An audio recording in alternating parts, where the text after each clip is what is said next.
नमस्कार। आप सभी का स्वागत है तिवारी एकेडमी में।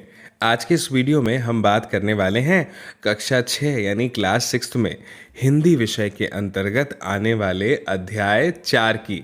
इसका नाम क्या है? चांद से थोड़ी सी गप्पे। अब भाई इसका क्या मतलब है? इसका मतलब है, यहाँ पर देखिए लिखा है, एक 10 से 11 साल की एक लड़की है और वह चांद से कुछ गपशप करती है, यानी चांद से बात करती है। तो इस कविता के जो कवि हैं वो कौन है? वो है साहित्य के बहुत ही प्रसिद्ध और जाने माने लेखक श्री शमशेर बहादुर सिंह, ठीक है ना। और वो क्या कर रहे हैं? एक 10 से 11 साल की लड़की के बारे में हमें बता रहे हैं कि भाई वो किस तरह से जो है चांद से गप्पे लड़ाती है, यानी बातचीत करती है, ठीक है ना। तो अब देखते हैं इस कविता में कि वो लड़की क्या क्या बात कर रही है चांद से, है ना। सबसे पहले देखिए क्या लिखा है। सबसे पहले हमारे सामने जो पंक्तियां दी हैं उसमें लिखा हुआ है क्या, कि गोल है खूब मगर आप तिरछे नजर आते हैं जरा, है ना। कैसे बोल रही है? गोल है खूब मगर आप तिरछे नजर आते हैं जरा, यानी वो चांद को कह रही है कि भाई तुम गोल तो बहुत हो आप, लेकिन कैसे नजर आते हो? तिरछे। यहाँ पे ये जो तिरछे शब्द है ना, इसका अर्थ होता है टेढ़े, यानी थोड़े से टेढ़े नजर आते हो। इसके बाद लिखा है, आप पहने हुए हैं कुल आकाश तारो जड़ा। और उसके बाद में वो बच्ची चांद से कह रही है कि आप तो पूरे के पूरे आकाश को अपने कपड़े की तरह पहने हुए हैं, वस्त्र की तरह पहने हुए हैं, है ना। और ये वही आकाश है जिसमें क्या जड़े हुए हैं, जिसके अंदर क्या है? बहुत सारे तारे हैं, ठीक है ना। कितनी मज़ेदार बातचीत हो रही है ना। इसीलिए शायद इस कविता का नाम है चांद से थोड़ी सी गप्पे, है ना। फिर आगे लिखा है, सिर्फ मुंह खोले हुए है अपना गोरा चिट्टा गोल मटोल। और उसके बाद में लिखा है कि आप इस पूरे के पूरे आसमान में कैसे दिखाई दे रहे हैं? गोल मटोल हैं, गोरे चिट्टे से हैं, और हर तरफ जो है क्या कर रहे हैं? अपनी चांदनी को फैला रहे हैं, है ना। चांदनी को क्या कर रहे हैं? फैला रहे हैं, सब तरफ अपनी आभा बिखेर रहे हैं, ठीक है ना। तो मुझे उम्मीद है कि ये आपको समझ में आ गया होगा, है ना। अब आगे बढ़ते हैं। इसके बाद में ये गोरे चिट्टे का मतलब आप समझ ही गए हैं ना, एकदम श्वेत हैं, चमकीले हैं, ऐसा वो कह रही है इस कविता में। फिर आगे की पंक्तियों में लिखा है, अपनी पोशाक को फैलाए हुए चारों सिमत, है ना। देखिए मैं लाइन अंडरलाइन करता हूँ, अपनी पोशाक को फैलाए हुए चारों सिमत। अब ये चारों सिमत का मतलब क्या होता है मैं आपको बताता हूँ। देखिए, चारों सिमत का मतलब होता है चारों ओर, चारों दिशाओं में, ठीक है ना। यानी आपने जो अपनी पोशाक है, जो आसमान की बात वो बच्ची कर रही है, उसको आपने चारों ओर फैला दिया है, ठीक है। फिर आगे लिखा है, आप कुछ तिरछे नज़र आते हैं, जाने कैसे, खूब है गोकी वाह जी वाह, है ना। खूब है यानी गोकी का मतलब होता है यानी, है ना। तो यानी भाई ये तो खूब ही हो गई, है ना, वाह जी वाह। हमको बुद्धू ही निरा समझा है। अब वो कह रही है कि क्या आपने हमको पागल समझा है, बुद्धू समझा है? हम समझते ही नहीं जैसे कि आपको बीमारी है, कि जैसे हमको क्या ये बात नहीं मालूम कि आपको बीमारी है। अब आप सोचेंगे कि चांद को बीमारी, तो देखिए ये जो बच्ची है 10 से 11 साल की, ये जो लड़की है, ये चांद के बारे में क्या कह रही है? इसे चांद को कौन सी बीमारी है अभी पढ़ते हैं। देखो क्या लिखा है, आप घटते हैं तो घटते ही चले जाते हैं, और बढ़ते हैं तो बस यानी कि बढ़ते ही चले जाते हैं, है ना। भाई कमाल की गपशप हो रही है। बच्ची कह रही है चांद को कि आप घटते हैं तो घटते चले जाते हैं, और बढ़ते हैं तो बढ़ते ही चले जाते हैं। हम जानते हैं ना, पूर्णिमा और अमावस आती है ना। चांद जो है वो जब एक बार पूरा दिखाई देता है तो फिर घटते चले जाता है, फिर धीरे धीरे बढ़ते चले जाता है। तो वही कह रही है।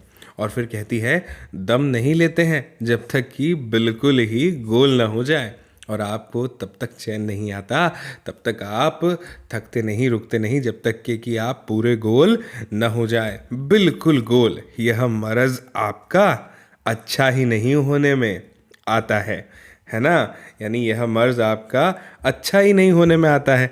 मतलब वो बच्ची कह रही है कि ये जो आपका मर्ज़ है ना, यानी जो आपकी बीमारी है, जो रोग है आपका, ये बिल्कुल अच्छा नहीं होता है। ठीक है, तो भाई बड़ा मज़ा आया इसको पढ़ने में। और ये कविता जो है लिखी किसने है? शमशेर बहादुर सिंह ने इस कविता को लिखा है। तो अब हम एक काम करते हैं, आ जाते हैं कहाँ पर? इसके अभ्यास वाले सेक्शन में, है ना, और देखते हैं कि क्या कुछ खास है इसमें हमारे जानने के लिए, है ना। देखिए, मैंने आपको कुछ शब्दार्थ बताए अभी कविता के दौरान कि किसे क्या क्या कहा जाता है। अब जो है हम प्रश्न अभ्यास पर आते हैं और देखते हैं कि कौन कौन से प्रश्न हैं जिनके उत्तर हमें देने हैं। सबसे पहले तो सबसे पहला प्रश्न जो हमारे सामने है वो क्या है? वो है कविता से के अंतर्गत प्रश्न क्रमांक 1, जिसमें लिखा है आप पहने हुए हैं कुल आकाश। इसके माध्यम से लड़की कहना चाहती है कि, क्या कहना चाहती है?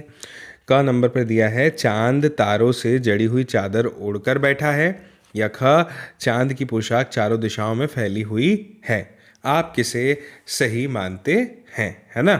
तो हम तो भाई सही इस बात को मानते हैं कि लड़की तो ये बताना चाह रही है कि जो पूरा का पूरा आकाश है ना, जो पूरा का पूरा आसमान है, वो चारों ओर है। और मान लो ऐसा लगता है जैसे कि इस पूरे आकाश को ही चांद ने क्या कर लिया है? अपना वस्त्र बना लिया है, अपनी पोशाक बना ली है, जो कैसा है? तारों से जड़ा हुआ है ना।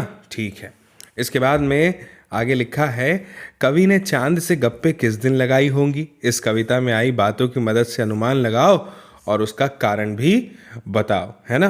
तो देखो, मैं आपको बताता हूँ, चांद से जो गप्पे हैं वो पूर्णिमा के दिन जो है वो शायद कवि ने जो उसने है लगाई होगी गप्पे, है ना, कवि ने। क्यों? क्योंकि पूर्णिमा के दिन ना चांद पूरी तरह से गोल नज़र आता है। इसके अलावा यहाँ पे लिखा है अष्टमी से पूर्णिमा के बीच, पूर्णिमा के बाद। तो उस समय भी, क्योंकि उस समय जो है चांद जो है ना वो हल्का सा आप देखेंगे तिरछा नज़र आपको आएगा, ठीक है। फिर इसके बाद लिखा है प्रथमा से अष्टमी के बीच क्या होता है? चांद जो है वो बहुत ही ज़्यादा छोटा या कह लीजिए पतला नज़र आता है ना। तो कवि ने जो है चांद से जो गप्पे हैं वो मेरे ख्याल से लगाई होगी अष्टमी से पूर्णिमा के बीच में, ठीक है। क्योंकि उन्होंने लिखा है कि चांद के बारे में कि वो बिल्कुल ऐसे तिरछे दिखाई देते हो, है ना, इस टाइप से, तो हम समझ सकते हैं। फिर आगे लिखा है नई कविता में तुक या छंद के बदले बिंब का प्रयोग अधिक होता है। अब आप कहेंगे कि ये बिंब क्या होता है? तो सुनिए, बिंब वह तस्वीर होती है जो शब्दों को पढ़ते समय हमारे मन में उभरती है। जैसे मैं आपसे कहता हूँ ना सूरज, तो आपके मन में एक छवि आई, एक चित्र आया, किसका? सूरज का, तो इसे कहते हैं बिंब। तो कई बार कुछ कवि शब्दों की ध्वनि की मदद से ऐसी तस्वीर बनाते हैं और कुछ कवि अक्षरों या शब्दों को इस तरह छापने पर बल देते हैं कि उनसे कई चित्र हमारे मन में बन जाएं। तो इस कविता के अंतिम हिस्से में चांद को एकदम गोल बताने के लिए कवि ने बिल्कुल शब्द के अक्षरों को अलग अलग करके लिखा है। इस कविता के और ऐसे कई शब्द हैं दोस्तों जो चित्र की आकृति देना चाहते हैं, है ना। बिंब जो है उसकी रचना हमारे जहन में करना चाहते हैं। तो लिखा है कि इन शब्दों को अपने ढंग से लिख कर दिखाओ, तो आप ऐसा कर सकते हैं। अब आगे है अनुमान और कल्पना। अब ये अनुमान और कल्पना में क्या लिखा है? अनुमान और कल्पना में लिखा है प्रश्न क्रमांक 1 है कि कुछ लोग बड़ी जल्दी चिढ़ जाते हैं। यदि चांद का स्वभाव भी आसानी से चिढ़ जाने का होता तो वह किन बातों से सबसे ज़्यादा चिढ़ेगा? चिढ़कर वह उन बातों का क्या जवाब देगा? अपनी कल्पना से चांद की ओर से दिए गए जवाब को लिखो, है ना। तो देखो भाई, चांद का स्वभाव अगर आसानी से चिढ़ जाने का होता तो वो ज़रूर चिढ़ता, है ना। जब कोई आपको तिरछा कहेगा, टेढ़ा कहेगा, तब तो आप ज़रूर चिढ़ेंगे ना, है कि नहीं। और फिर ये भी कह दिया कि आपको बीमारी है, तो उसे तो ऐसा सुन के गुस्सा भी आ सकता है कि नहीं। तो वो टेढ़ा भी नहीं है और ना ही उसे बीमारी है, और आप ऐसा कह देंगे तो उसे बुरा लगेगा, है ना। फिर वो शायद हमें ये कहे कि तुम्हारी आंखें खराब हैं, चश्मा लगाओ, डॉक्टर को दिखाओ, वगैरह वगैरह, है ना। ठीक है, फिर आगे लिखा है यदि कोई सूरज से गप्पे लगाए तो वह क्या लिखेगा? अपनी कल्पना से गद्य या पद्य में लिखो। इस तरह की कुछ और गप्पे निम्नलिखित में से किसी एक या दो से करके लिखो, ठीक है। तो भाई अब सूरज से तो आप गप्पे लगा ही सकते हैं, है ना। तो अपने मर्जी से आप जब गप्पे लगाएं तो जो भी आप उससे बातचीत करें उसको लिख करके आप यहाँ पे बताइएगा। फिर आगे लिखा है क्या, भाषा की बात। भाषा की बात में क्या लिखा है, चांद एक संज्ञा है ना, बिल्कुल संज्ञा है। चांदनी रात में चांदनी विशेषण है ना।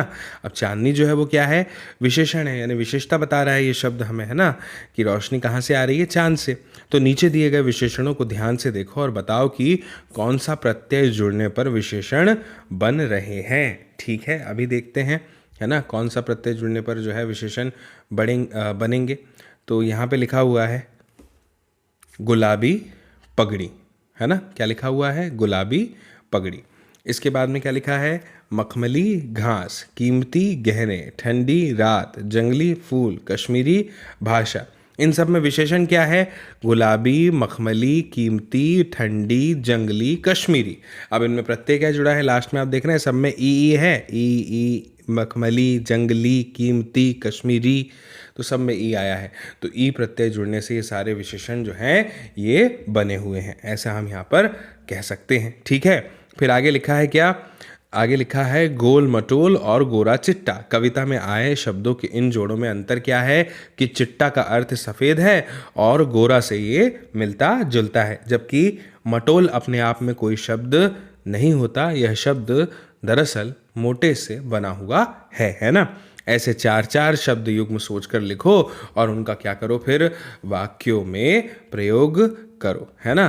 तो भाई अब ऐसे बहुत सारे शब्द हैं जो हम उपयोग करते हैं, जैसे रोटी वोटी, पढ़ाई वढ़ाई, है ना, चाय वाय, पानी वानी, तो आप इसका उपयोग कर सकते हैं। ठीक है, फिर आगे लिखा है बिल्कुल गोल। कविता में इसके दो अर्थ हैं, एक तो गोल आकार का और एक गायब होना, यानी गोल हो गए, गायब हो गए, है ना। तो इसमें हमें ये बताया है ऐसे तीन और शब्द सोचकर लिखो और उनसे ऐसे वाक्य बनाओ जिनके दो दो अर्थ जो है ऐसे निकलते हों, है ना। तो अब ऐसे तो बहुत सारे शब्द हैं, है ना, जिनके बारे में हमने ऐसा सुना है, जैसे एक कनक का मतलब होता है धतूरा और एक कनक का मतलब होता है सोना।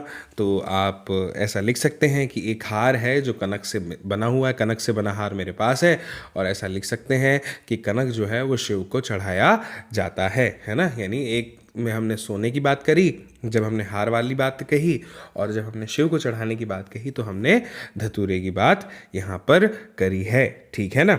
इसके बाद में आगे देखिए, आपके सामने लिखा हुआ है, क्या लिखा है मैं पढ़ के बताता हूँ कि ताकि, जबकि, चूंकि, हालांकि, कविता की जिन पंक्तियों में ये शब्द आए हैं उन्हें ध्यान से पढ़ो।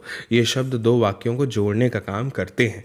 इन शब्दों का प्रयोग करते हुए दो दो वाक्य बनाओ। तो इसमें हम क्या लिख सकते हैं, जैसे जबकि अगर हमें लिखना हो तो जबकि का प्रयोग करना हो तो कैसे करेंगे, हम इसमें ऐसा लिख सकते हैं कि रोहित दूध का पैकेट लेके आ गया घर में जबकि बाहर बारिश हो रही थी, है ना। या फिर रोहन ने सोहन की सहायता की जबकि दोनों दुश्मन थे। ठीक है, ऐसा कह सकते हैं। चूंकि का प्रयोग कैसे कर सकते हैं हम, चूंकि का प्रयोग ऐसे कर सकते हैं कि चूंकि आज मुझे बुखार है तो मैं स्कूल नहीं जाऊंगा, है ना। इस तरीके से भी हम चूंकि का प्रयोग कर सकते हैं। ठीक है, तो ऐसे तमाम शब्द हैं जिनका उपयोग आप करेंगे, है ना। फिर आगे लिखा है, क्या लिखा है आगे, आगे लिखा है कि गप गप शप गप्पबाजी, क्या इन शब्दों के अर्थों में अंतर है, तुम्हें क्या लगता है, और लिखो। तो भाई मैं चाहूँगा कि ये जो है आप स्वयं से करें, ठीक है ना। अपने घर पर पूछें अपने बड़ों से और वे जो बताएं उनके मार्गदर्शन में आप इस प्रश्न का उत्तर लिखेंगे। ठीक है, फिर आगे क्या लिखा है, आगे लिखा है कुछ करने को। इसमें लिखा है पृथ्वी के चारों ओर परिभ्रमण करते हुए। आपको पता है ना, चंद्रमा जो है वो पृथ्वी के चारों ओर घूमता है, परिभ्रमण करता है। तो पृथ्वी के चारों ओर परिभ्रमण करते हुए चंद्रमा भी पृथ्वी के साथ साथ सूर्य का परिभ्रमण करता है। इन्हीं दोनों परिभ्रमणों से वर्ष और मास की गणनाएं होती हैं, यानी वर्ष की भी गणना होती है, कितने वर्ष हो गए, कब हो रहा है एक वर्ष पूरा, और महीने कैसे हो रहे हैं। सामान्य रूप से बच्चों 30 दिनों के महीने होते हैं जिन्हें चंद्रमा की वार्षिक गति को 12 महीनों में विभाजित करके निर्धारित किया जाता है। ठीक है, 30 दिनों में 15-15 दिनों के दो पक्ष होते हैं। मैं आपको बताता हूँ, देखिए, अमावस से पूर्णिमा के बीच के जो 15 दिन हैं वो जो है कहलाते हैं क्या, शुक्ल पक्ष, और इसके बाद में पूर्णिमा के बाद से अमावस तक के जो 15 दिन का पक्ष आता है वो कहलाता है कृष्ण पक्ष। इसलिए यहाँ लिखा है कि जिन 15 दिनों में चंद्रमा बढ़ते बढ़ते पूर्णिमा तक पहुँच जाता है उसे शुक्ल पक्ष कहते हैं, और जिन 15 दिनों में चंद्रमा घटते घटते अमावस्या तक जाता है उसे कृष्ण पक्ष कहते हैं। इस तरह एक वर्ष के 12 महीनों में 6 माह के 2 अयन होते हैं। जिन 6 महीनों में मौसम का तापमान बढ़ता है उसे उत्तरायण, और जिन 6 महीनों में मौसम का तापमान घटता है उसे दक्षिणायन कहते हैं। संवत के 12 महीनों के नाम कुछ इस प्रकार से हैं। अब ये 12 महीनों के नाम कैसे हैं सुनिए। चैत्र, वैशाख, ज्येष्ठ, आषाढ़, श्रावण, भाद्रपद, अश्विन, कार्तिक, मार्गशीर्ष, पौष, माघ और फागुन। ठीक है ना। तो ये नाम बड़े रोचक है। उम्मीद है कि आप इन नामों को याद रखेंगे। इसके बाद में लिखा है कि अंग्रेजी कैलेंडर की वार्षिक गणना सूर्य के चारों ओर पृथ्वी के परिभ्रमण की अवधि के अनुसार 365 दिनों की होती है। इसके महीनों की गणना पृथ्वी के चारों ओर चंद्रमा के परिभ्रमण पर आधारित नहीं है। इसमें वर्ष के 365 दिनों को ही 12 महीनों में विभाजित किया गया है, और इस कैलेंडर के सभी महीने 30-30 दिन के नहीं होते। अप्रैल, नवंबर, जून, सितंबर इनके हैं दिन 30। फरवरी है 28 दिन की, बाकी सब 31 है ना। अब देखिए क्या लिखा है। नीचे 2 प्रकार के कैलेंडर जो है वो दिए गए हैं, इन्हें देखो और प्रश्नों के उत्तर दो। तो सबसे पहला प्रश्न क्या है। ऊपर दिए गए कैलेंडरों में से किस कैलेंडर में चंद्रमा के अनुसार महीने के दिन दिए गए हैं। तो चंद्रमा के अनुसार जिन महीनों के दिन जिस कैलेंडर में दिए गए हैं वो कौन सा है, ये वाला है ना, यानी मार्गशीर्ष कृष्ण पक्ष और मार्गशीर्ष शुक्ल पक्ष। इसके बाद लिखा है दिए गए दोनों कैलेंडरों के अंतर को स्पष्ट करो। तो भाई सबसे बड़ा अंतर तो मैं आपको यही बता देता हूँ कि ये जो कैलेंडर है, हमारा जो भारतीय कैलेंडर है, इसके अनुसार ये जो है चंद्रमा की परिभ्रमण गति पर निर्भर करता है, उस पर आधारित है। और ये जो इंग्लिश कैलेंडर है, अंग्रेज़ी कैलेंडर है, ये सूर्य की गति पर आधारित है। 365 दिन अभी जो हमने पढ़ा था। ठीक है। कृष्ण पक्ष और शुक्ल पक्ष का क्या अर्थ होता है। तो पूर्णिमा को जब चंद्रमा पूरा अपने पूर्ण रूप में होता है तब से लेकर जो अमावस के बीच का समय होता है, अमावस तक का जो समय होता है, जब चंद्रमा धीरे धीरे जो है क्या होता है, घटता है, वह कहलाता है कृष्ण पक्ष। और जब चंद्रमा अमावस के बाद अगले ही दिन से धीरे धीरे बढ़ता है और पूर्णिमा को पूरा हो जाता है तो वो जो 15 दिन का समय है उसे हम शुक्ल पक्ष कहते हैं। ये अभी हमने देखा था, है ना। मुझे उम्मीद है कि आपको यह अध्याय पूरी तरह से समझ में आया होगा और ये वीडियो आया होगा पसंद। तो आप ज़रूर इसको शेयर करिएगा अपने दोस्तों के साथ, ताकि वे भी इस वीडियो को देख पाएँ और समझें इस जानकारी को, इस कविता को। बाकी मेरी आपसे जल्दी मुलाकात होगी अगले नए अध्याय में, नए वीडियो में, है ना, बहुत जल्द। तब तक के लिए आप सभी को मेरा नमस्कार।